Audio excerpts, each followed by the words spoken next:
Bienvenidos a un nuevo video, mi nombre es Marta Erika Medina Castellanos y el tema de hoy será conceptos de divulgación y duración de los derechos de autor en la unidad de aprendizaje propiedad intelectual. Y bueno, antes de iniciar de lleno con el tema, debemos de conocer cuál es la Ley Federal de Derecho de Autor de México. Y bueno, pues esta es un ordenamiento de carácter fiscal que se establece el cobro de derechos por la prestación de servicios públicos o por el uso, goce o aprovechamiento de los bienes de dominio público de la nación. Ahora sí comenzaremos con los conceptos de divulgación. Bien, pues dentro de los conceptos de divulgación debemos tomar en cuenta el artículo 16. De acuerdo al artículo 16 de la Ley Federal de Derecho de Autor, la obra podrá hacerse el conocimiento público mediante los actos que se describen a continuación. En primer lugar, tenemos el concepto de divulgación. El acto de hacer accesible una obra literaria y artística por cualquier medio al público, por primera vez, con lo cual deja de ser inédita. También vamos a tener la publicación, que es la reproducción de la obra en forma tangible y su puesta a disposición del público mediante ejemplares, almacenamiento permanente o provisional por medios electrónicos, que permitan al público leerla o conocerla visual, táctil o auditivamente. Así como también la comunicación pública, que es un acto mediante el cual la obra se pone al alcance general por cualquier procedimiento que la difunda y que no consista en la distribución de ejemplares, por medios alámbricos o inalámbricos, comprendida la puesta a disposición de las obras, de tal forma que los miembros del público puedan acceder a estas obras desde el lugar y en el momento en que cada uno de ellos elija. También vamos a tener la representación pública, que es la presentación de una obra por cualquier medio a oyentes o espectadores sin restringirla a un grupo privado o círculo familiar. No se considera pública la ejecución o representación que se hace de la obra dentro del círculo de una escuela o una institución de asistencia pública o privada, siempre y cuando no se realice con fines de lucro.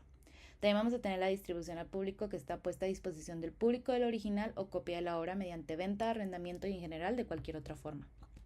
También vamos a tener el artículo 16, la reproducción, que es la realización de uno o varios ejemplares de una obra, de un fonograma o de un videograma, en cualquier forma tangible, incluyendo cualquier almacenamiento permanente o temporal por medio de electrónicos, aunque se trate de la realización bidimensional de una obra tridimensional o viceversa.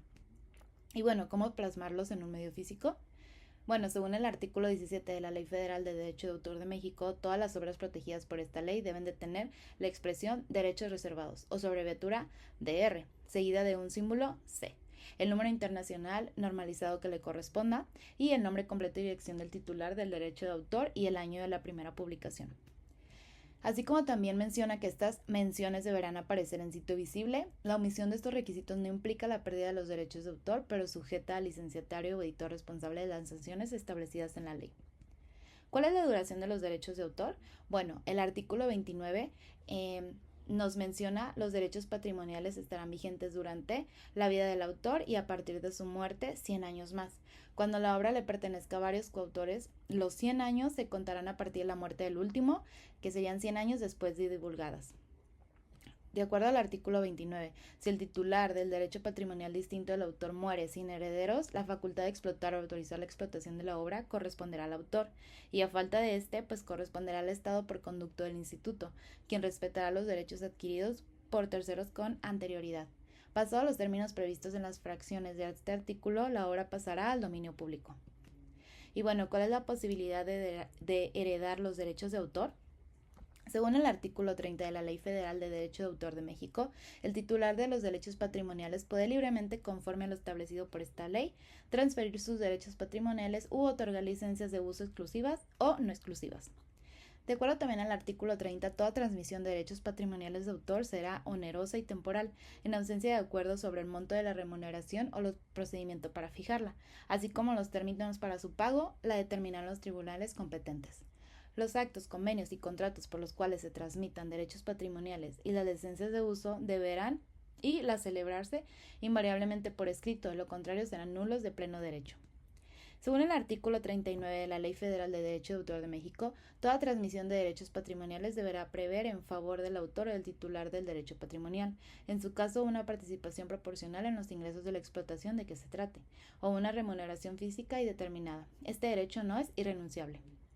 De acuerdo al artículo 33 de la Ley Federal del Derecho de Autor de México, a falta de estipulación expresa, toda transmisión de derechos patrimoniales se considera por el término de 5 años y solo podrá pactarse excepcionalmente por más de 15 años cuando la naturaleza de la obra o la magnitud de la inversión requerida así lo justifique. Y bueno, anexo a continuación mis referencias que fueron de la Ley Federal del Derecho de Autor y aquí anexo el link para que puedan revisarlo. Muchas gracias.